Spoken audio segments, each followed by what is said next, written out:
The Joe Rogan Experience. The flip is like Dylan, who I still find myself, like when you watch the new Scorsese, have you seen that thing, Rolling Thunder? It's really worth watching that. Or the original Scorsese doc about him, No Direction Home. Like, here's this guy, he's like in his early 20s, and they're coming at him with all this like voice of your generation, all this stuff, and he's like, that's nothing I can relate to, man. You know, and he's going, like, I can't help wondering if Lenny Bruce loved Dylan. I don't know that, but I would think that Lenny Bruce was tuned in to Dylan, because Dylan's thing was like, don't ask me what it means, man. I wrote it. I don't know what it means. What do you think it means? He was just constantly going, buzz off, man. I'm not picking it apart for you. I'm not going to pick it apart for you.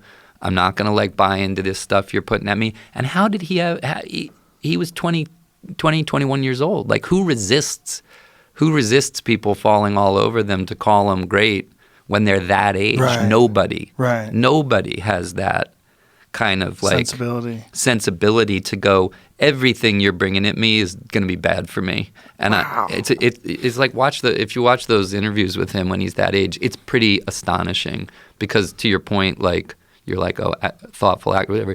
I look at him and I'm like, nobody has that discipline at that age. Yeah, it's amazing how uniquely qualified he was for that position at that point in time, and that very strange, tumultuous time in history as well.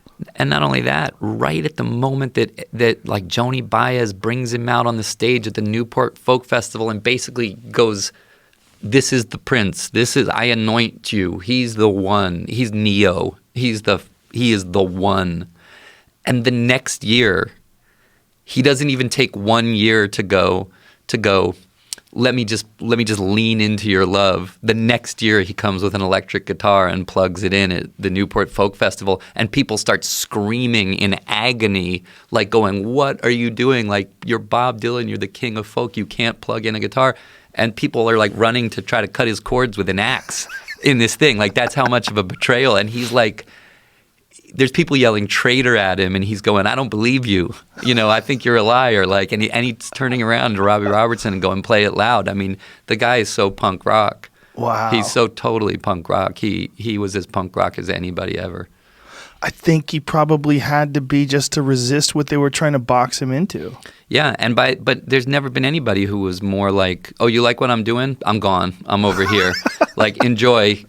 You're going to not like it because you like what I just did. Now where I'm going, you're going to be discombobulated and upset, and eventually you're going to catch up, and then when you catch up, I'm going to move on to something else. Like, it really is amazing. It's amazing, because how many people do you know in any of the things we all do who get a taste of a thing and don't like lean into it for a while, right? Like, who don't kind of go, well, this feels good, you know, yes. Maybe I'll just hang out right here and